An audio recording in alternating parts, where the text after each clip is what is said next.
Good morning देख आमर कौन ना आम पढ़ी आमर जेंडर डिस्क्रिमिनेशन और वुमेन एजुकेशन विषय पढ़ी तो आज आम सेकेंड यूनिट स्टार्ट कर ठीक अच्छे तो आज आम सेकेंड यूनिट आरंभ करवा तो सेकेंड यूनिट तुम कौन रोचे एवं वॉइस क्लियर रोचे ना अच्छा आज आम कौन पढ़ा ना फैक्टर एफेक्टिंग जेंडर डिस्क्रिमिनेशन कौन कौन फैक्टर जेंडर डिस्क्रिमिनेशन करने इफेक्ट पकाए तार तो से विषय आज पढ़ा ताले कौन अच्छी ना आमर तो देख आमर कौन कौन फैक्टर आम जेंडर डिस्क्रिमिनेशन आमर से सब इफेक्ट पकाउे से विषय आज जान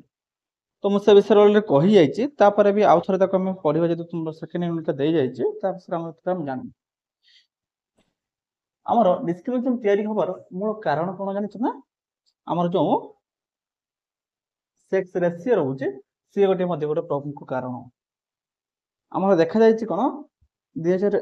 2011 आमर सेंसस अनुसार आमर सेक्स रेशियो केते रहउची ना आमर 940 2011 तुलन में आमर 940 रहउची तो 940 रहउची जोटा सेटा कोन सेक्स रेशियो कोन 1000 जण मेल भितर मेल रे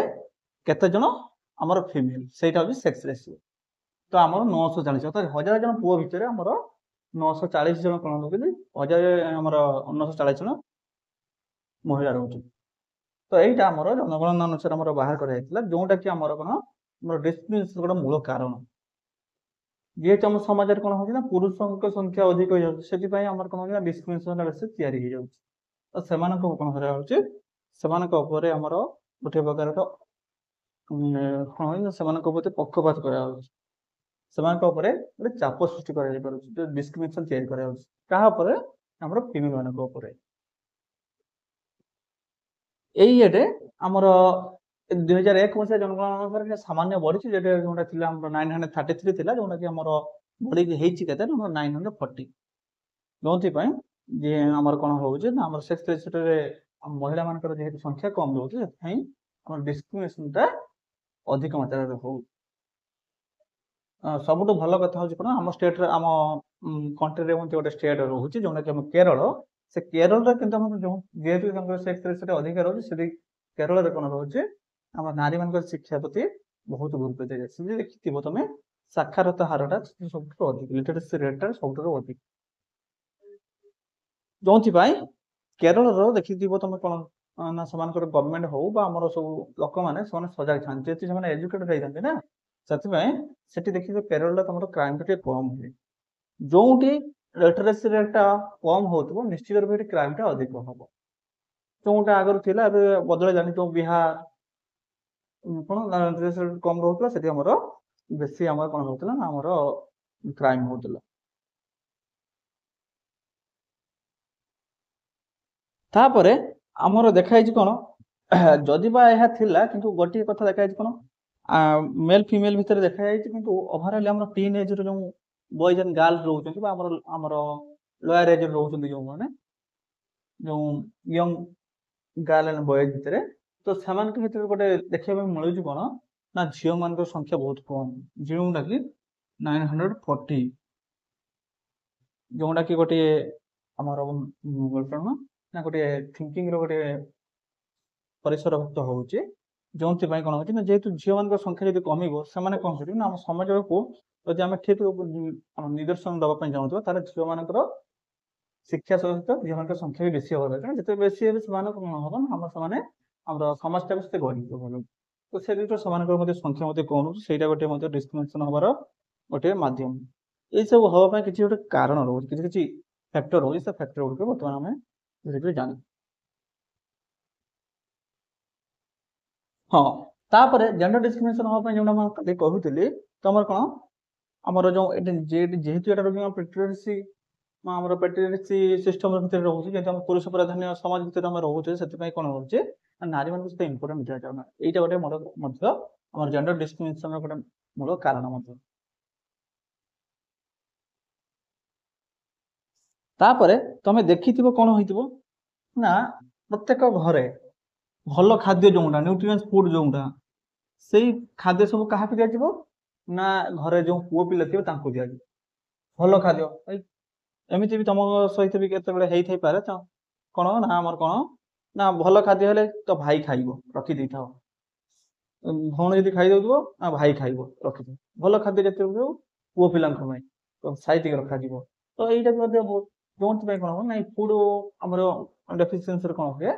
ନା ଯେତେବେଳେ ସେଇ ଝିଅ ମାନେ ଯେତେବେଳେ ବଡ ହୁଅନ୍ତି ସେମାନେ ପିଲା ଜନ୍ମ କରିବାରେ ସେମାନଙ୍କୁ ବହୁତ ପ୍ରୋବ୍ଲେମ ଫେସ୍ କରିବାକୁ ପଡେ। ଆଉ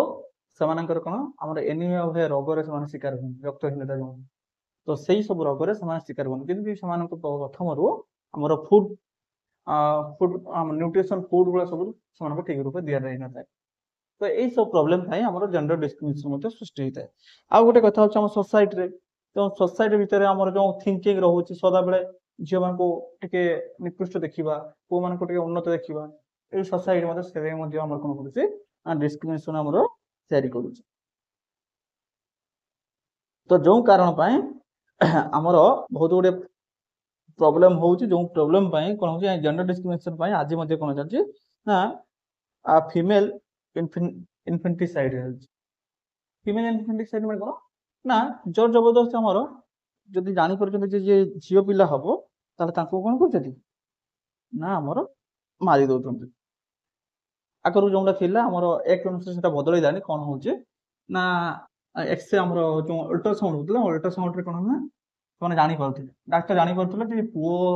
ରହୁଛି ନା ଝିଅ ରହୁଛି। ତ ସେଇ ଅନୁସାରେ ସେମାନେ ଜାଣିପାରି କଣ ଯେତେବେଳେ ଝିଅ ରହୁଛି ଆମର ଝିଅ ପିଲାଟି ଅଛି ସେମାନେ କଣ କରୁଥିଲେ ନା ଫ୍ୟାମିଲି ସେତେବେଳେ କଣ କରୁଥିଲେ ନା ଝିଅ ଯେହେତୁ ରହୁଛି ସେଥିପାଇଁ ତାକୁ ଆବର୍ଷଣ କରିଦଉଥିଲେ, ଯୋଉଟା କି ଭୁଲ କଥା। ଝିଅ ହେଲା ବୋଲି ତାକୁ ଆବର୍ଷଣ କରିଦେବା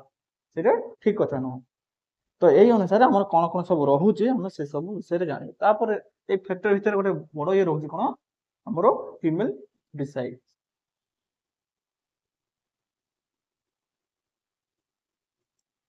ତ ଫିମେଲ ଇନଫେଣ୍ଟିସାଇଡରେ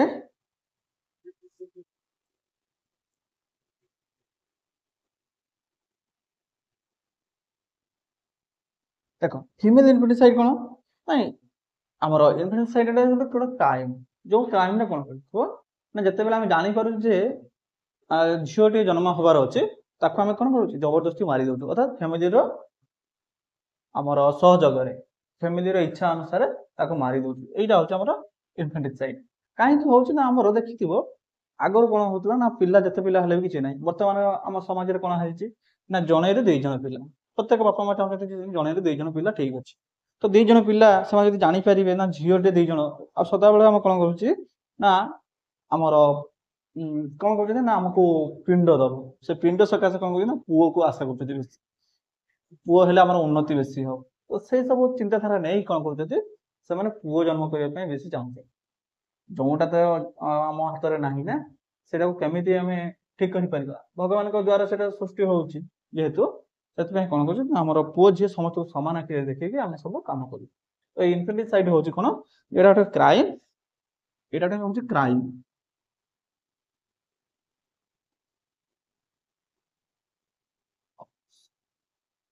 ଏଇଟା ଗୋଟେ କ୍ରାଇମ, ଯୋଉ କ୍ରାଇମ ରେ କଣ ହଉଛି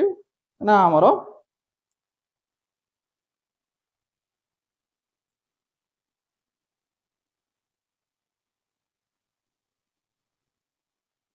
କିଲିଂ କରୁଛି କାହାକୁ ନା ଆମର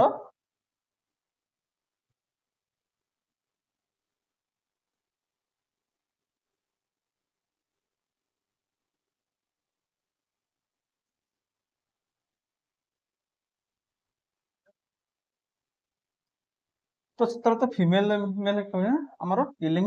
ବଡି, କୋଉ ବଡି ଯେ ବଡିଟା ଆମର ରିଲେଟେଡ ହେଇଥିବ କଣ ଆମର ଫିମେଲ କୁ ଆମର ରିଲେଟେଡ ହେଇଥିବ।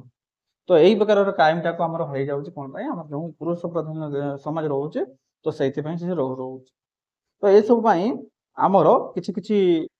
ଫ୍ୟାକ୍ଟର ଏଫେକ୍ଟ ପକଉଛି କଣ ନା ଏକରେ ରହିଲା ଆମର ଯୋଉ ସାମାଜିକ ଯୋଉ ପ୍ରଣାଳୀ ରହୁଛି, ସାମାଜିକ ପ୍ରଣାଳୀ ଭିତରେ କଣ ନା ଜଣେ ଅତି ବେଶୀ ହେଲେ 2 ଜଣ ପିଲା ରହିବେ, କିନ୍ତୁ କଣ ନା ଯେହେତୁ ଜଣେ 2 ଜଣ ଯଦି ସମସ୍ତେ ଯଦି ଝିଅ ହେଇଯିବେ ତାହେଲେ ସେମାନଙ୍କର ବଂଶ ବିସ୍ତାର ହେବ ନାହିଁ, ଅର୍ଥାତ୍ ତାଙ୍କର ପରବର୍ତ୍ତୀ ପିଢି କେହି ରହିବେ ନାହିଁ। ତା ଛଡା ସେମାନେ ଯୋଉ ପ୍ରକାର ଝିଅକୁ ଆମ ଭିତରେ ଆମର କଣ ଚିନ୍ତାଧାରା ଅଛି ନା ଝିଅ ରହିଲା ମାନେ ସେ ତାଙ୍କ ବାହାଘର ସରିଲା ପରେ ସେ ଅନ୍ୟ ଘରକୁ ପଳେଇଯିବ, ଆମ କଥା କିଏ ବୁଝିବ? ଏଇ ପ୍ରକାର ଚିନ୍ତାଧାରାକୁ ନେଇକି ବାପା ମା କଣ କରୁଛନ୍ତି ନା, ଯଦି ଝିଅ ବୋଲି ଜାଣିପାରୁଛନ୍ତି ସେମାନେ ଅବସର କରିଦଉଛନ୍ତି। ତ ଅବସର କରିଦେଲା ଫଳରେ ଯେଉଁ ଝିଅ ପିଲାର ଜନ୍ମ ହବାର ଥିଲା ସେ ହେଲା ନାହିଁ, ଯାହାଫଳରେ ଆମର ଯେଉଁ ସମାଜ ପାଇଁ ଯିଏ ପ୍ରକୃତ ମାନେ ଉପକାର କରିବ ତାକୁ ହିଁ ଆମ ସମାଜକୁ ଆସିବା ପାଇଁ ଦେଲେନି ବା ଆମର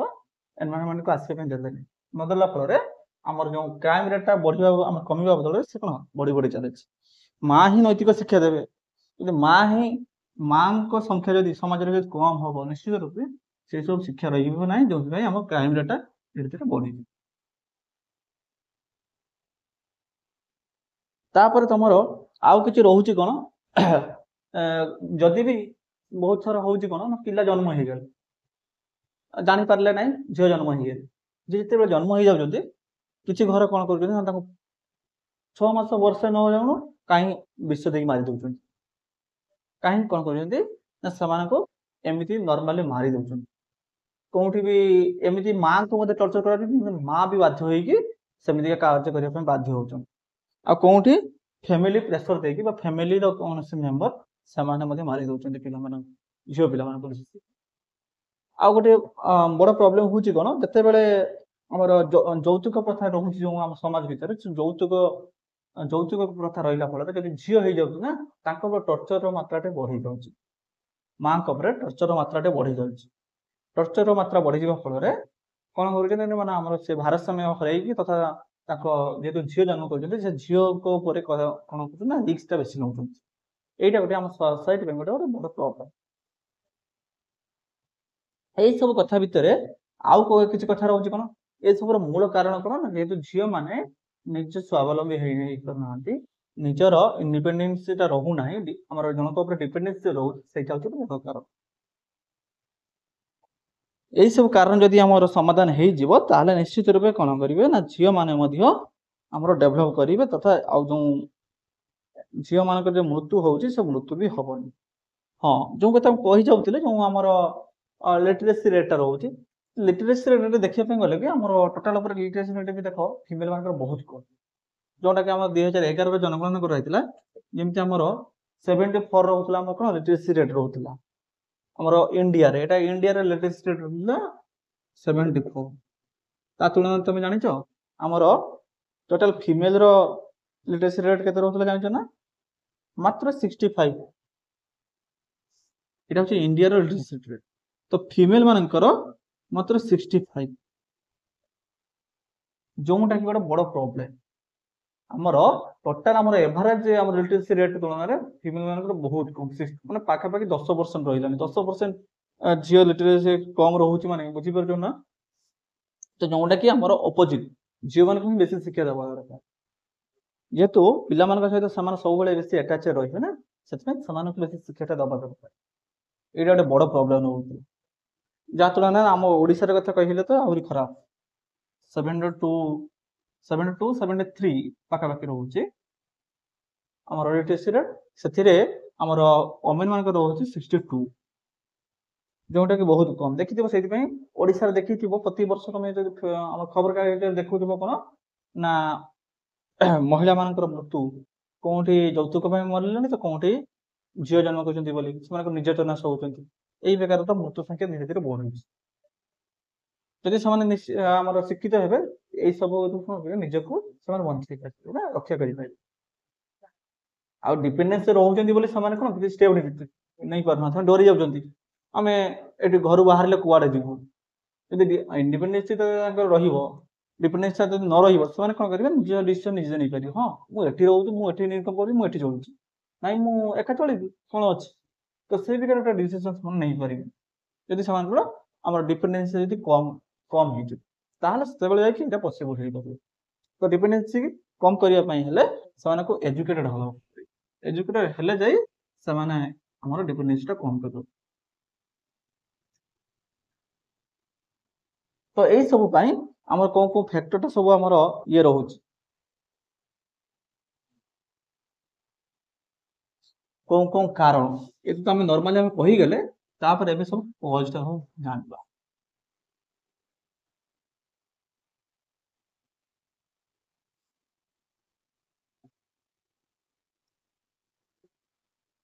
causes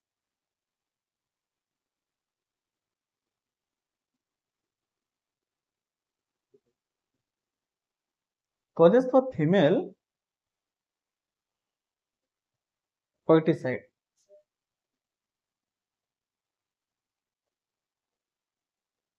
Ferticide or infanticide જેને કહો છો, લાગે causes of female ferticide বা যেটা કહુଛେ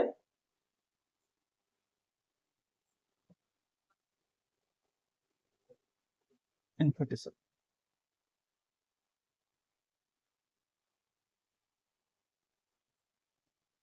ଓହୋ, ତ ତମର କଣ ରହୁଛି ନା causes of ferticide ବା ଯୋଉଟା ରହୁଛି जो ଆମର ପିଲାମାନଙ୍କୁ ସବୁ ମାରି ଦଉଛନ୍ତି, ଝିଅ ପିଲା ଯଦି ଜାଣିପାରୁଛନ୍ତି ମାରି ଦଉଛନ୍ତି, ତା ପାଇଁ କାରଣ କଣ ନା ଏକରେ ଗୋଟେ କାରଣ ରହୁଛି ପୋଭର୍ଟି, ନା ଗରିବୀ ହେଲେ ଯେତେବେଳେ ସେମାନଙ୍କର ଗରିବୀ ପାଇଁ ବହୁତ ପିଲାକୁ ମାରି ଦଉଛନ୍ତି। ଯେତେବେଳେ ଦେଖୁଛନ୍ତି କଣ ନା ଏବେ ସେଟା ବଦଳିଲାନି, କିନ୍ତୁ ଆଗରୁ କଣ ଥିଲା ଯେତେ ଅଧିକ ପିଲା ହଉଥିଲା ସେମାନେ କଣ କରୁଥିଲେ ନା ଆମର ଝିଅ ଯେତେବେଳେ ଜାଣିପାରୁଥିଲେ ଯେ ମୋର ତ 2 ଜଣ ଝିଅ ହେଇଗଲେ, ଜଣେ ଝିଅ ହେଇଗଲେ, ପିଲା ହେଇଗଲେ, ତାର ଇଏ ଝିଅ କହୁଛି ମାନେ ମୋ ଦରକାର ନାହିଁ, ୟାକୁ ଅପରେସନ କରିବି। ତ ସେଇ ପ୍ରକାରର ଗରିବୀ, କାହିଁକି ନା ସେମାନଙ୍କୁ ଆମେ ଠିକ ରୂପେ ଖାଇବା ଦେଇପାରିବା ନାହିଁ, ଠିକ ରୂପେ ସେ ଗରିବୀ ପାଇଁ ସେମାନେ ସେଇ ଭିତରେ କାମ କରୁଥିଲେ। ଆଉ ମା ମାନେ ସେମାନେ ବାଧ୍ୟ ହେଇକି ବି କରିବେ ସେଇ କାମ କରୁଥିଲେ, କାହିଁକି ନା ଗରିବୀରେ ସେମାନଙ୍କର ନିଜସ୍ୱ ତ କିଛି ଇନକମ୍ ନଥାଏ ନା, ଯେହେତୁ ସେମାନେ ଗରିବ ଶ୍ରେଣୀରେ ରହୁଛନ୍ତି ସେଥିପାଇଁ ସେମାନଙ୍କୁ ଖାଦ୍ୟ ଦେଇପାରିବେ ନା, ସେ ପିଲାକୁ ମାରିବ। ଆଉ ଗୋଟେ ଦେଖଣ ଜେଣ୍ଡର ଡିସ୍କ୍ରିମିନେସନ,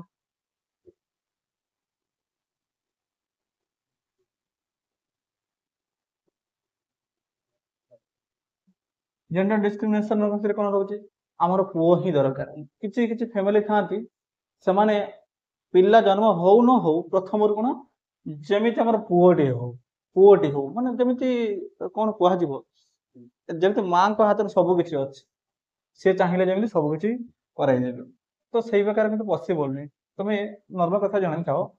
ପୁଅ ଝିଅ ହବା ପାଇଁ ମୁଖ୍ୟତଃ ଦାୟୀ ହଉଛନ୍ତି ଆମର ପୁଅ ପିଲା ହିଁ ଦାୟୀ। ଝିଅ ମାନଙ୍କର ପୁଅ ଝିଅ କରିବା ମାନେ ହବାର ପାଇଁ ସେମାନେ ମୋଟେ ବି ଦାୟୀ ନୁହନ୍ତି। କାହିଁକି ନା ତମର ଯେତେବେଳେ ଯଦି ବାୟୋଲୋଜିରେ ପଢିଥିବ ତମର ଏକ୍ସ ୱାଇ କ୍ରୋମୋଜୋମ କଣ ଆମର ଏକ୍ସ ୱାଇ ଟା ବହିରେ ହବ ନା ମେଲରେ ରହୁଛି। ତ ସେଇ ଦୃଷ୍ଟିରୁ ଆମର କଣ ପୁଅ ଝିଅ ହବାରେ ଆମର ପୁରୁଷ ଲୋକ ହିଁ ଦାୟୀ, କିନ୍ତୁ ଆମେ ସଦାସର୍ବଦା ଆମ ସୋସାଇଟିରେ କଣ ହୁଏ ନା ଆମର ଝିଅ ମାନଙ୍କୁ ବେଶୀ ଦାୟୀ କରିଦିଏ। ସେଇଟା ଭୁଲ କଥା। ଜେଣ୍ଡର ଡିସ୍କ୍ରିମିନେସନ ଯେହେତୁ ରହୁଛି ଆମ ଭିତରେ, ସେଥିପାଇଁ ଆମର କଣ ନା ଆମର ଫର୍ଟିସାଇଡ୍ ମାନେ ଆମର କଣ ପେଟ ଭିତରେ ହିଁ ତାକୁ ମାରି ଦଉଛି, ବାହାରକୁ ଆସିବା ପୂର୍ବରୁ ତାକୁ ମାରି ଦଉଛି। ପିଲାମାନଙ୍କୁ ମାରିଦେବାର କାରଣ ହଉଛି ଗୋଟେ ଗରିବୀ, ଗୋଟେ ହଉଛି କଣ ଜେଣ୍ଡର ଡିସ୍କ୍ରିମିନେସନ। ତାପରେ ହଉଛି କଣ ଯୋଉଟା ବଡ ଇମ୍ପୋର୍ଟାଣ୍ଟ ହଉଛି କଣ ନା ଲ୍ୟାକ୍ ଅଫ୍ ଏଜୁକେସନ।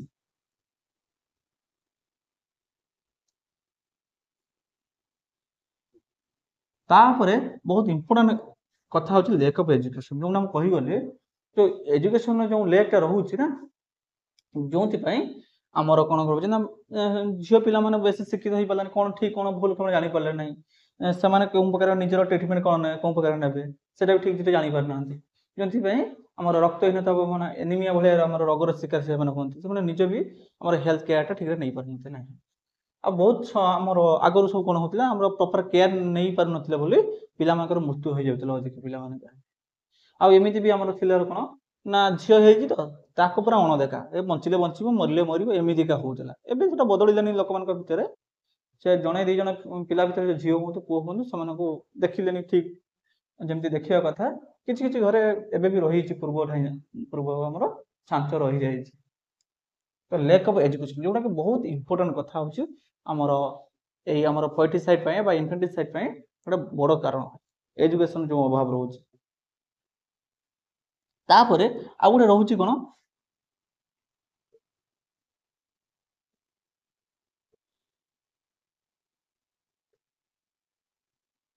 ଗୋଟେ ଫ୍ୟୁଚର ସ୍ପେକୁଲେସନ। ଫ୍ୟୁଚର ସ୍ପେକୁଲେସନ କଥା ମୋର ଝିଅଟେ ଜନ୍ମ ହେଇଗଲା, ଝିଅଟାକୁ କେମିତି ବଡ କରେଇବା, ଝିଅର ପୁଣି ମ୍ୟାରେଜ କଲେ ଆମର କେତେ ଖର୍ଚ୍ଚାନ୍ତ ହେଇଯିବା, କଣ କରିବା କଣ ନାହିଁ, ଝିଅ ପାଇଁ ପୁଣି ଯୌତୁକ ଦେବାକୁ ହବ, ଏଇ ପ୍ରକାର ଚିନ୍ତାଧାରା। ତ ତାଠୁ ଭଲ ଝିଅକୁ ନ ରଖିବା ଭଲ। ଏଇ ପ୍ରକାର ଯୋଉ ଚିନ୍ତାଧାରା ପାଇଁ ଆମର ଝିଅ ମାନଙ୍କୁ ମଧ୍ୟ ମାରି ଦଉଛନ୍ତି, ଆମର ଶିଶୁ ମାନଙ୍କୁ ମାରି ଦଉଛନ୍ତି, ସେମାନେ ଜନ୍ମ ହବା ପୂର୍ବରୁ ସେମାନଙ୍କୁ ମାରି ଦଉଛନ୍ତି, ଯୋଉ ଫ୍ୟୁଚର ସ୍ପେକୁଲେସନ। ଆମର ଏଇଟା କୋଉ ସେକ୍ଟର ହେଇପାରେ ନା ଏଜୁକେସନ ଦବା କେମିତି ସେ ଚିନ୍ତାରେ ହେଇପାରେ, ଡାଉରି ପାଇଁ ହେଇପାରେ। ଏଇ ସବୁ କଥାକୁ ଚିନ୍ତା କରିକି ସେମାନେ ହଁ ଆଉ ଗୋଟେ କଣ ହେଇପାରେ ନା ଆମର ମ୍ୟାରେଜ ହେଇପାରେ।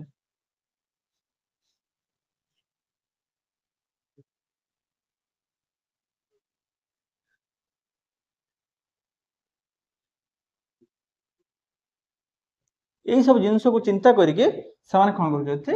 ନା ଆମର ଇନଫାଣ୍ଟିସାଇଡ ହଉଛି, ତ ଶିଶୁମାନଙ୍କୁ ମାରି ଦଉଛନ୍ତି। ତାପରେ ଆଉ କାରଣ କଣ ହେଇପାରେ ନା ଆମର ଦେଖ ତମର ରହୁଛି କଣ ଆମର ଝିଅ ମାନଙ୍କର କଣ ଗୋଟେ ମାନେ କଣ କୁହାଯିବ ଆମର ସୋସାଇଟିରେ ଯେମିତି ଗୋଟେ ଉପଭୋଗ୍ୟ ମାନେ ବସ୍ତୁ ରୂପେ ଦେଖାଯାଉଛି। ଏଇଟା କିନ୍ତୁ ଆମର ଠିକ ନୁହଁ। ଗୋଟେ ଲାୟବିଲିଟି, ଗୋଟେ ସମ୍ପତ୍ତି, ଯେମିତି ତମର ଗାଡି ମଟର ଯେମିତି ଗୋଟେ ଜିନିଷକୁ ଦେଖାଯାଉଛି ଉପଭୋଗ୍ୟ ଜିନିଷ, ଯେମିତି ଆମର ଲାୟବିଲିଟି ସମ୍ପତ୍ତି ଭିତରେ ସେଇଭଳିଆ ଝିଅ ମାନଙ୍କୁ ଦେଖାଯାଉଛି, ଯୋଉଟା ଗୋଟେ ବଡ ପ୍ରୋବ୍ଲେମ ରହୁଛି। ତାପରେ କଣ ହଉଛି ନା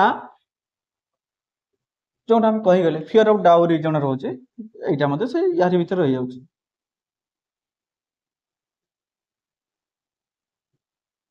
ଝିଅ ହେଇଗଲା ଆମର ଝିଅ ହେଇଗଲା, ଝିଅକୁ କେମିତି ଆମେ ବାହା ଦେବା, ଯୌତୁକ କୁଆଡୁ ଆଣିବା, ଏଇ ସବୁ ଆମର ଜିନିଷ ଯଦି ରହିଲା ଫଳରେ ଆମର କଣ ହଉଛି ନା ଆମର ଫର୍ଟିସାଇଡ ବା ଇନଫାଣ୍ଟିସାଇଡ ର ସଂଖ୍ୟା ଟା ବଢି ଯାଉଛି, ଆମର ରେସିଓ ଟା ବଢି ଯାଉଛି। ମୋ କଥା ଏବେ କ୍ଲିୟର ହଉଛି ତ? ତାପରେ ତମର ଆଉ କଣ ହେଇପାରେ ନା ଆମର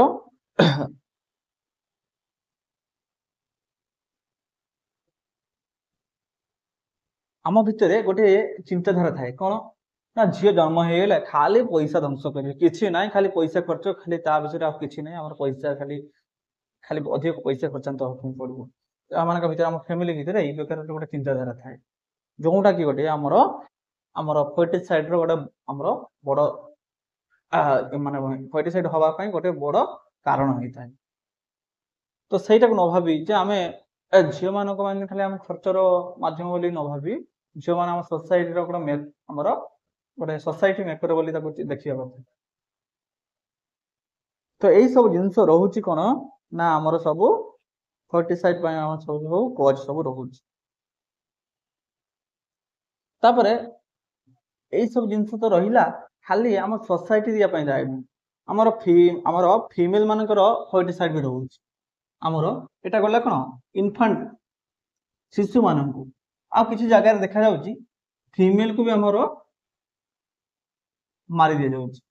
ମହିଳା ମାନଙ୍କର ବି ମଧ୍ୟ ମର୍ଡର ହେଇଯାଉଛି।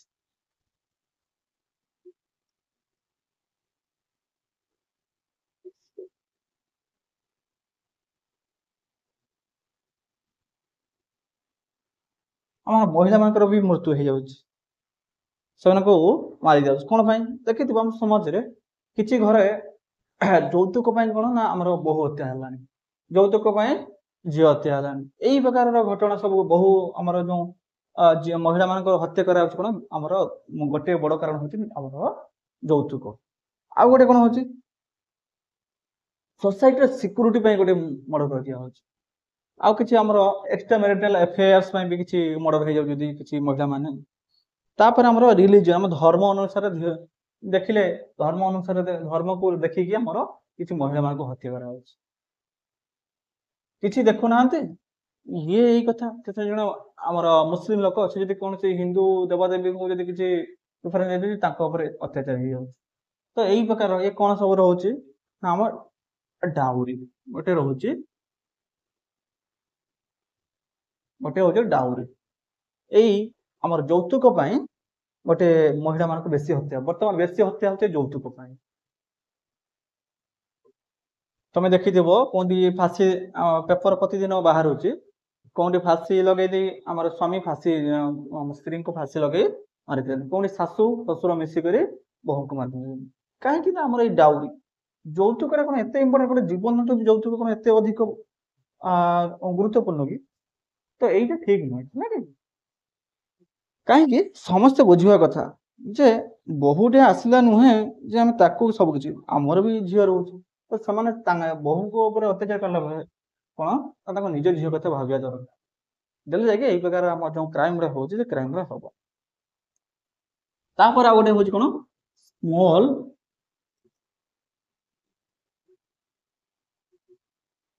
ଫ୍ୟାମିଲି ନର୍ମ। କିଛି କଣ ହଉଛି କିଛି କିଛି ଜାଗାରେ ବି ଆମର ଧରାଯାଉ ଦେଖା ହଉଛି କଣ ନା ଜଏଣ୍ଟ ଫ୍ୟାମିଲିରେ ବହୁତ ପ୍ରୋବ୍ଲେମ ହଉଛି ନା ଅଧିକ ପରିଶ୍ରମ କରିବା ଯୋଉଠି ଆମର ସ୍ତ୍ରୀ ଲୋକମାନେ ଚାହୁଁଛନ୍ତି ଯେ କଣ ସ୍ମଲ ଫ୍ୟାମିଲି ଭିତରେ ରହିବା ସେଇ ସବୁ କ୍ଷେତ୍ରରେ କଣ ହଉଛି ନା କିଛି ଆମର ହିଂସା ହଉଛି ସେଠି ମଧ୍ୟ କିଛି ମହିଳାମାନଙ୍କ ଉପରେ ଅତ୍ୟାଚାର ହେଇ ଏମିତି ବି ହଉଛି ମହିଳାମାନଙ୍କୁ ବି ମାରି ଦିଆଯାଉଛି ଯୋଉଟା କି ଗୋଟେ କଣ ନା ବଡ ପ୍ରୋବ୍ଲେମ ଆମର ଫିମେଲ ମାନଙ୍କର ମୃତ୍ୟୁ ପାଇଁ ସେଟା ଗୋଟେ କାରଣ। ତାପରେ ଆଉ ଗୋଟେ ହଉଛି କଣ ଅର୍ବାନ ଲିଭିଂ।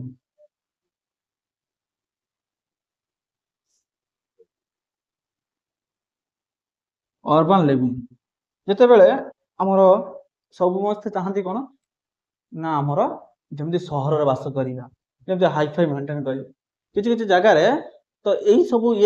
ଆମର ଲିଭିଂ କରିବା ପାଇଁ କଣ ନା ଯୌତୁକଟା ବଡ ବଡ ଇଫେକ୍ଟ ପକେଇଥାଏ। ସେମାନେ ବେଶୀ ଚାହାନ୍ତି କି ମତେ ଟିକେ ଗାଡି ଟିକେ ଆଣିଦିଏ ମତେ ଟିକେ ଘର ପାଇଁ ମତେ ପଇସା ଟିକେ ଆଣି ଏଇ ସବୁ କଥାକୁ ନେଇକି ଆମର ମହିଳା ମାନଙ୍କୁ ମାରି ଦିଆଯାଉଛି। ତାପରେ ଆମର ସୋସାଇଟି ମଧ୍ୟ ଆମର ବର୍ତ୍ତମାନ ଯେମିତି ହେଲାନି କଣ ନା ମହିଳା ମାନଙ୍କୁ ମାରୁଛନ୍ତି କୋଉଠି ବିଭିନ୍ନ ପ୍ରକାରର ପୁଅ ତା ପାଇଁ କାମ କରୁଛି କଣ ନା ଆମର ସୋସାଇଟି ଭିତରେ କଣ ରହୁଛି ନା ଆମର ଯୋଉ ମହିଳା ମାନଙ୍କୁ ସିକ୍ୟୁରିଟି ପ୍ରଦାନ କରାଯାଉ ସିକ୍ୟୁରିଟି କଣ ମହିଳା ମାନେ ସବୁଆଡେ ସେମାନେ କଣ ସୁରୁଖୁରୁରେ ଚଲାବୁଲା କରିପାରୁନାହାନ୍ତି ସେମାନଙ୍କ ଇଚ୍ଛା ମୁତାବକ କାମ କରିପାରୁନାହାନ୍ତି ଯୋଉଟା କି ଆମର ଗୋଟେ ମହିଳା ମାନଙ୍କର ମୃତ୍ୟୁର କାରଣ କଣ ନିଜର ଇଚ୍ଛା ପୂରଣ କରିବା ପାଇଁ ଅନ୍ୟମାନେ ତାଙ୍କୁ ମାରି ଦଉଛନ୍ତି ମହିଳା ମାନଙ୍କୁ।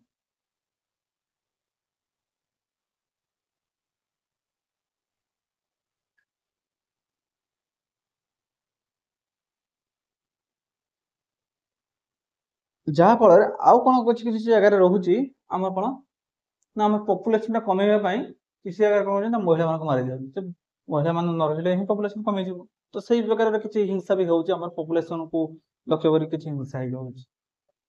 ଏଇ ସବୁ କଥା ରହୁଛି ଆମର କଣ ତାପରେ ତମର ରହୁଛି କଣ ନା ଆମର ସେକ୍ସୁଆଲ ହାରାସମେଣ୍ଟ ରହୁଛି ଯୋଉଟା ଯୋଉ ଆମର ସବୁ ସୋସାଇଟିରେ ଯୋଉ ପ୍ରକାର କାର୍ଯ୍ୟକଳାପ ହଉଛି ତା ପାଇଁ ମଧ୍ୟ ମହିଳା ମାନଙ୍କର ମୃତ୍ୟୁ ହଉଛି ଏଇ ସବୁ ଜିନିଷ ଥିଲା ତମର ସବୁ ଆମର କଣ ଆମର ଫିମେଲ ପଲିଟିସାଇଡ୍ ଭିତରେ ରହୁଛି।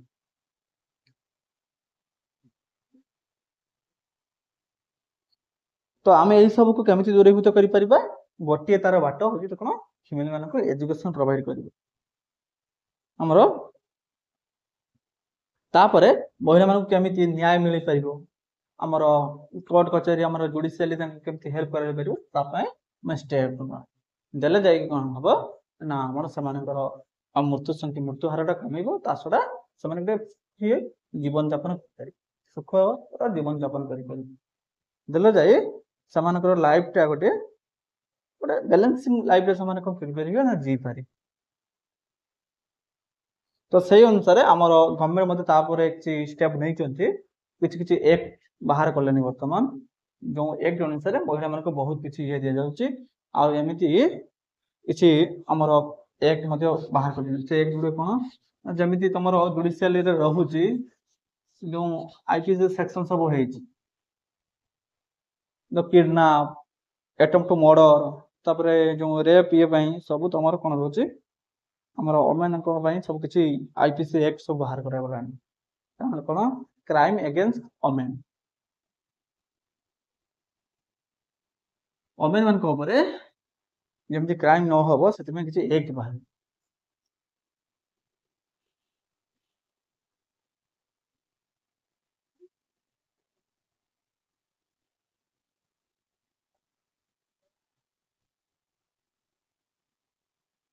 କ୍ରାଇମ ଏଗେନ୍ଷ୍ଟ ଓମେନ ଭିତରେ କଣ ରହୁଛି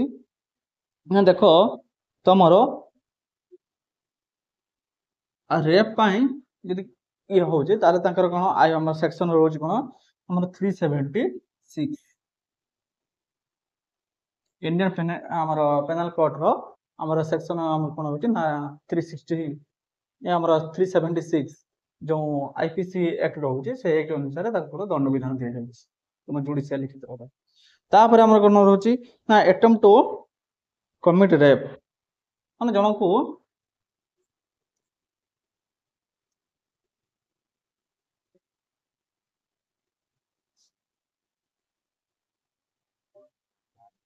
भी आमर आईपीसी सेक्शन रोचे आमर कौन रोचे ना आमर 376 आमर 511 रोचे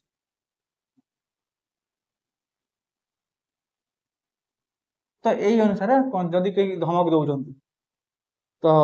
ये सब रोचे तापर किडनैपिंग आउ ये रोचे कौन किडनैपिंग सब रोचे आमर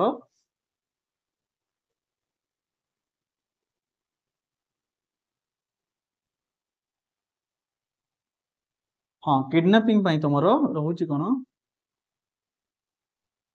ना आमर 63 364 364 ए 366 ये सब रोचे किडनैपिंग एंड आम तो हाँ किडनैपिंग ऑफ वुमेन 364 पाखर गला 366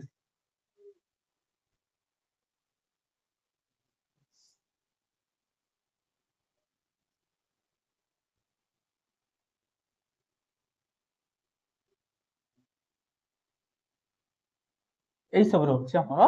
किडनैपिंग सब आमर एक्ट रोचे जब किडनाप किसी कहते किडनाप जब कर जन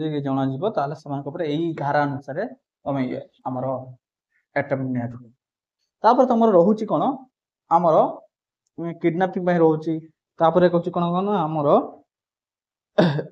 डाउरी डाउरी डेथ जो तुम जदि कहीं देखिल तुम ये कौन हो ना যৌতুକ ପାଇଁ କାହାର ଯଦି ମୃତ୍ୟୁ ହେଇଯାଉଛି ତାଙ୍କ ଉପରେ ଯୋଉ ଧାରାଟା ଲାଗୁଛି ସେ ଧାରାଟା କଣ ନା ଆମର ହଉଛି 304 ହେଲା କି ଯୋଉ 304 ରହୁଛି ତମର କଣ ନା ଆମର ସେଟା ଡାଉରୀ ପାଇଁ 304 B IPC India penal code ଆମର 304 बी तो यही अनुसार तुमर कौन डाउरी ପାଇଁ ଲାଗୁଛି जिते देखी तुम पुलिस केस हुए तो पुलिस सब लिखि दिखती सी कौन यही अनुसार यही कथा है ना तुम जापर जे यहीटा लेखा अच्छी अर्थात सी कौन डाउरी डेथ हो तुम जापर तुम जब यही जिनस जानव से तुम कहीपर हाँ यही जिनसा तुमको लेखाई तुम जो जिनसा न जान निश्चित भी जापर तुम जो प्रकार केस करुच से केस कथा ठीक पुलिस ठीक कला ना ना तुम तार जो आईपीसी एक्ट जो रोचे तुम ठीक से जानी तुम जापर तुम कह कथा आ पुलिस लिखा कथा ठीक रहा तो से तुम दरकार ना एजुकेशन दरकार तुम भर यही सब रोचे सेक्सुअल हेरासमेंट रोचे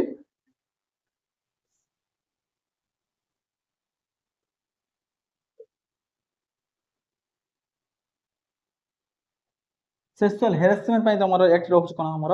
आमर 351 ए है कि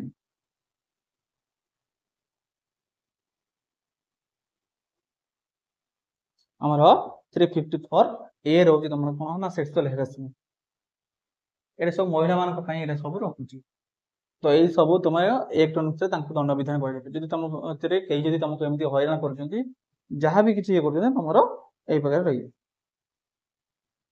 तापर इनसल्ट इनसल्ट कौन इनसल्ट इनसल्ट कौन रोचे आमर किसी तुम किसी तुम अत्याचार करमको इनसल्ट कर से सब क्षेत्र में तुम कौन कर आम 509 अनुसार तुम कौन कर दंड विधान कर जो कोर्ट सब आमर सब केस हो सब यही एक्ट सब लागू हो तुम जापर न एक्ट गुड़ा कौन सब यही एक्ट गुड़ा सब तुम कौन रोचे ना आमर आईपीसी जो वोमेन मान जो एक्ट तैयारी से एक्ट तुलन से प्रकार दि जाता यहीटा दि जाए मैंने यही प्रकार दंड विधान कर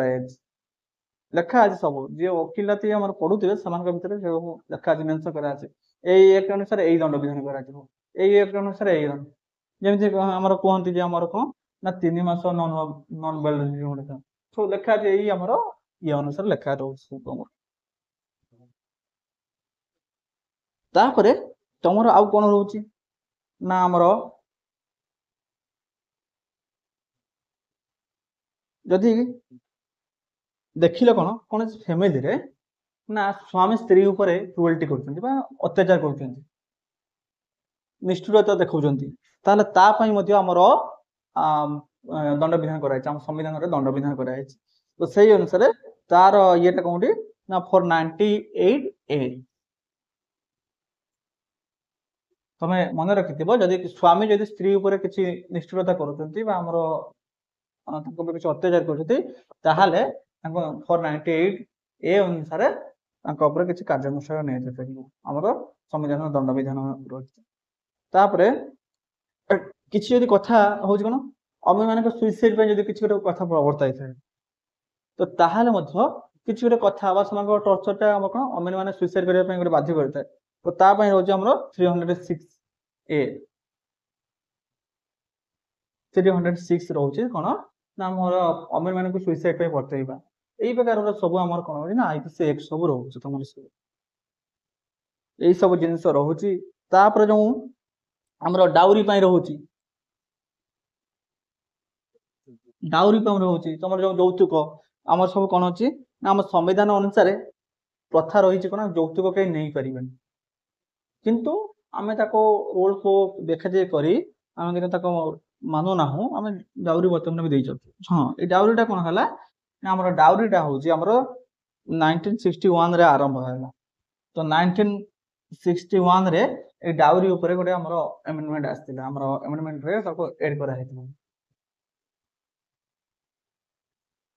ଯୋଉଠି କଣ ନା ଆମର କେହି ଯୌତୁକ ନେଇପାରିବେ ନାହିଁ, ଗୋଟେ ଦଣ୍ଡ ବିଧାନ କରାଗଲା, ଦଣ୍ଡ ବିଧାନ ଆମର ଯୌତୁକ ଦେଇପାରିବେନି। ତାପରେ ଆଉ ଗୋଟେ ଯୋଉଟା ଥିଲା ଆମର କଣ ସତୀଦାହ ପ୍ରଥା ଯୋଉଟା ରହିଥିଲା, ତ ସେଇ ପ୍ରକାର ଯଦି କେହି କିଛି ଆମର ଆକ୍ଟିଭିଟି ସବୁ ରଖୁଥିବେ କୌଣସି ସୋସାଇଟି, ତା ପାଇଁ ମଧ୍ୟ ଆମର 1987ରେ ତା ପାଇଁ ଆମର ଗୋଟେ ଆକ୍ଟ ଆସିଥିଲା। ତ ଏଇ କଥା ସବୁ କାହିଁକି ଇମ୍ପୋର୍ଟାଣ୍ଟ ନା ତମର ଯୋଉ OTT CTET ଯୋଉ OSTET ଏଇ ସବୁ ଏକ୍ଜାମରେ ଏଇ ସବୁ କଥା ପଡେ, ଯେ ସତୀଦାହ ଉପରେ କେବେ ଆକ୍ଟ ଆସିଥିଲା ନା ସତୀ ପ୍ରଥା ଉପରେ ତମର ମନେ ରଖିଥିବ 1986ରେ ଆସିଥିଲା ହେଲା, 1986 ନା 1987 ଆସିଥିଲା। ହଁ, ସତୀ ଉପରେ 1987 ଉପରେ ଆସିଥିଲା ହେଲା, ମନେ ରଖିଥିବ।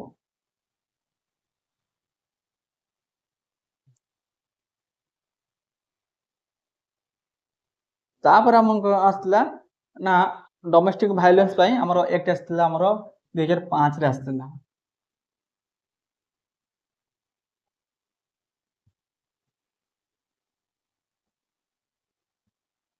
ଯୋଉ ଘରୋଇ ହିଂସା ହଉଛି,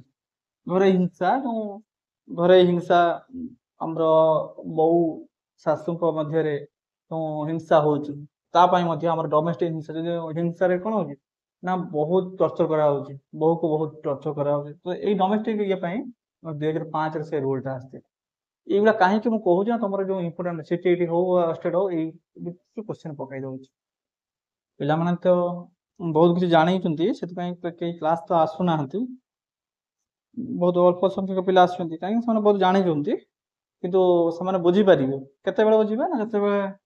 CTET OSTET ବୋର୍ଡ ବସୁଥିବେ, ସେତେବେଳେ ଏଇ ପ୍ରକାର କ୍ୱେଶ୍ଚନ ପାଉଥିବେ, ସେତେବେଳେ ସେମାନେ ବୁଝିବେ। ତ ତମର କଣ ଏବେ ଯଦି ତମେ ପଢେଇ ଦଉଛ ନା, ପରବର୍ତ୍ତୀ ସମୟରେ ତମେ ଡିଭିଜନ ଭଳିଆ କରିବା ପାଇଁ ପଡିବ, ବା ଅଳ୍ପ କିଛି ଦେଖିଦେଲେ ହବ, ହଁ ଏଇଟା ପଢା ହେଇଥିଲା ତମକୁ ଅଟୋମେଟିକାଲି ରିମାଇଣ୍ଡ ହେଇଯିବ। ଆଉ ତମେ ଯଦି ଏବେ ନ ପଢିବ ପରବର୍ତ୍ତୀ ସମୟରେ ତମେ ସେଇ ଅନୁସାରେ ବୁଝିପାରୁଥିବ, ଆଉ କଣ କହିବି। ଘଣ୍ଟା ଘଣ୍ଟା ବୁଲାବୁଲି ମୋବାଇଲ ଦେଖାରେ ଯାଉଥିବ, କିନ୍ତୁ କ୍ଲାସରେ ଆମେ ଆଟେଣ୍ଡ କରିବା ନାହିଁ, ମାର୍କ ମିଳିଯିବ ଆଉ କଣ ଅଛି। ତ ଏଇ ସବୁ ଜିନିଷ ସବୁ ଆମର କଣ ରହୁଛି, ଆମର ଭାଇଲେନ୍ସ ଭିତରେ ଆମର ରହୁଛି, ଏଇ ସବୁ କଥା ରହୁଛି କଣ ଆମର ଓମେନ ମାନଙ୍କ ସବୁ ଇଏ ରହୁଛି। ତ ତାପରେ ଆମର ଭାଇଲେନ୍ସ କଣ ପାଇଁ ହୁଏ ସେ ବିଷୟରେ ତ ଆମେ ଜାଣିଲେ, ତ ଭାଇଲେନ୍ସ ଆମର କଣ କଣ ହଉଛି ନା ଗୋଟେ ଦେଖିଥିବ ତମର ଆମର ହିଂସା କେଉଁଠି ହଉଛି ଆମର ନା ଗୋଟେ ଦେଖିଥିବ ମ୍ୟାରିଟାଲ କେସରେ ହଉଛି, କିଛି କିଛି ଜାଗାରେ କଣ ନା ଆମର ମ୍ୟାରିଟାଲ ରେପ୍ ହଉଛି। ମ୍ୟାରିଟାଲ ରେପ୍ ଆମ ସ୍ତ୍ରୀଙ୍କର ଇଚ୍ଛା ନଥିବ କି ଯାହାବି କଣ ଇଚ୍ଛା ବିରୁଦ୍ଧରେ ଯାଇ ଯୋଉ ରିଲେସନଟା ସେଟା ରହୁଛି, ଏଇ କ୍ଷେତ୍ରରେ ମଧ୍ୟ ବହୁତ କ୍ଷେତ୍ରରେ ଦେଖାଯାଉଛି କଣ ଏଇ ସବୁ କେସକୁ ନେଇକି ମଧ୍ୟ କୋଉଠି ସ୍ୱାମୀ ସ୍ତ୍ରୀକୁ ମାରିଦେଲେ, तो सेमानक ऊपर बहुत क्रुएल्टी होउची शरीर सुस्थ थाउ न थाउ स्त्री ऊपर अत्याचार होउची तो जो प्रकार आमर सब कोन वायलेंस क्रिएट होउची हम सोसाइटी के तापर तमर वर्तमान गोटे हमर बड़ प्रॉब्लम होउची हमर सोसाइटी रो जो गैंग रेप होउची से मध्ये हमर वायलेंस गोटे बहुत बड़ बड़ कारण ये सब काहे कि होउची से पिला माने ठीक रूपे शिक्षा पाई ना फैमिली सेमान ठीक रूपे शिक्षा देई ना से प्रकार शिक्षा देते सेमान भितर आग आसते मो भौणी मो माँ सेमान भितर आगे आसते जहाँकि से प्रकार एक्टिविटीटा कर बड़ बड़ कारण हूँ ना निशा तो निशा हूँ कौन मद ड्रग यही सब निशा जिते तुम सेवन कर निश्चित रूप से कौन तुम निजे होश रही जो तुम जोटा करने न चाहूब नर्माल समय तुम निशार थे से कमटा भी तुमको बहुत भल लगे जो बर्तमान सब भाइलेंस मात्रा बढ़ी जाऊँ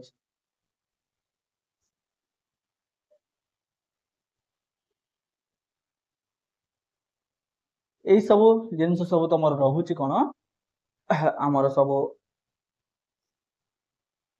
क्राइम आमर अमेन विरुद्ध जो क्राइम सब रोच आमर जो कहली आमर मेरिटल रेप कथा कहली जो गैंग रेप कथा कहली तापर ह्यूमन ट्राफिकिंग हाँ तुम आउ कि कौन हूँ ना देखी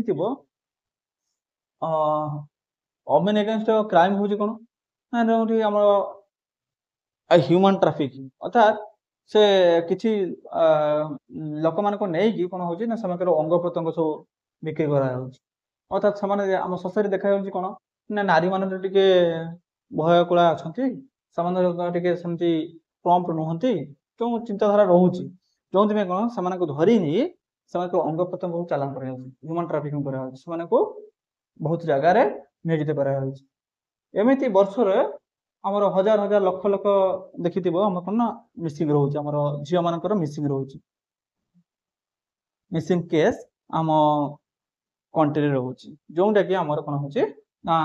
अमेन विरुद्ध गोटे गोटे क्राइम झील मान को नहीं आम सब विभिन्न जगार से नियोजित कर जोटा कि इच्छा विरुद्ध से जगह नियोजित कर तो यही सब ह्यूमन ट्राफिक ये आम गोटे भाइलेंस क्षेत्र जो आमर जोटा कि अमेन मान प्रति गोटे अत्याचार हो सब जिनस रही सब जिनस भितर कौन हो आमर अमेन प्रति जो कार्यानुष्ठान सब नि जो मैंने कौन कर इच्छा मुताबिक जीवन बीते पारना जोटे आम सोसाइटी डेभलप कर ठीक रूप यही सब जिन रोला तुम सब कौन ह्यूमन एगेन्स्ट जो क्राइम रोला तो क्राइम को रही क्राइम को बचाई से एक्यूरेट जिन गुड़ जानवे कौन एक्ट सब रोचे से कौन करेंगे ना आम आईन आश्रय नहीं पारे आईन अनुसार अनुसार यही एक्ट अनुसार जहाँ भी हो दंड विधान कर ना कौन हम ना ना आईन आश्रय ने ना कि प्रतिवाद करेंगे ना कौन हम जो मैंने दंड विधान करेंगे ना से आउ गोटे कमी दंड विधान नुहे जो मैंने हिंसा करेंगे जो मैंने अन्याय अत्याचार कर मात्रा कौन करेंगे धीरे धीरे बढ़े आउ गोटे आम सोसाइटी अमेन मान प्रति अन्याय हबार गोटे बड़ कारण कौन जान ना अमेन मान बहुत जगह प्रोटेस्ट करते ना जहाँ भी से प्रति अन्याय है ना से प्रोटेस्ट करना कौन प्रोटेस्ट करेंगे से सदा सर्वदा कौन ना हूँ भावुं मु प्रोटेस्ट कले मुझे समाज कौन ना मत खराब भावे समस्ते यही प्रकार चिंताधारा मन भर रोचे किंतु प्रकृत में लोक मान भितर जानवा कथा जे से अन्य मैंने जो अत्याचार कर खराबटा से लगे कथा जे कर लगेगा कथा खराब मन भितर जमी से गिल्टी फिल कर दरकार किंतु यहीटा हूँ भूल कौन ना झील मैंने निजे हाँ मुझे एमतीका प्रोटेस्ट करी मो ना चारिटे बहुत कथा खेली अन्य मैंने मत खराब भावे तो से सब चिंता करी कौन प्रोटेस्ट करना जोटा कि आम सोसाइटी गोटे बेड इफेक्ट कर जो क्रिमिनाल मान से गोटे भल सुहेला भाया कम हो जो से कौन कर आज यही प्रकार क्राइम कले आम विषय किसी एक्शन निया गला ना तापर से ग्रहण करेंगे ना से क्राइम मात्राटा कौन करेंगे ना धीरे धीरे बढ़े ସେମାନେ ଆଉ ସୁଧୁରିବା ବଦଳରେ ତାର ମାତ୍ରାଟା ବଢେଇକି ସେମାନେ କ୍ରାଇମରେ ପୁରା ନିଜକୁ ନିୟୋଜିତ କରିବେ, ଯୋଉଟା ଆମ ସୋସାଇଟି ପାଇଁ ତଥା ଆମ କଣ୍ଟ୍ରି ପାଇଁ ବେଡ୍ ନ୍ୟୁଜ୍। ଏଇ ସବୁ ଜିନିଷ ତମର ସବୁ ରହୁଛି ଆମର ଓମେନ୍ ଏଜୁକେସନ ଭିତରେ। ତାପରେ ତ ସବୁ ତମର ରହୁଛି କେମିତି ପୁଣି ଏଗେନ୍ ଅଛି ତମର କେମିତି ସୋସାଇଟି କେମିତି କାମ କରୁଛି, କେମିତି କୋଉ କୋଉ ଫ୍ୟାକ୍ଟର ସବୁ କାମ କରୁଛି, ସେଟା ନେକ୍ସଟ କ୍ଲାସରେ ତମର ପଢିବା। କେମିତି ତା ପାଖରୁ ଯଦି ଲୋକମାନଙ୍କୁ ଦୂରୀଭୂତ କରିବା, ତା ପାଇଁ ସେ କିଏ କ'ଣ କାମ କରୁଛନ୍ତି ସେ ବିଷୟରେ ସବୁ ଧୀରେ ଧୀରେ ଜାଣିବେ।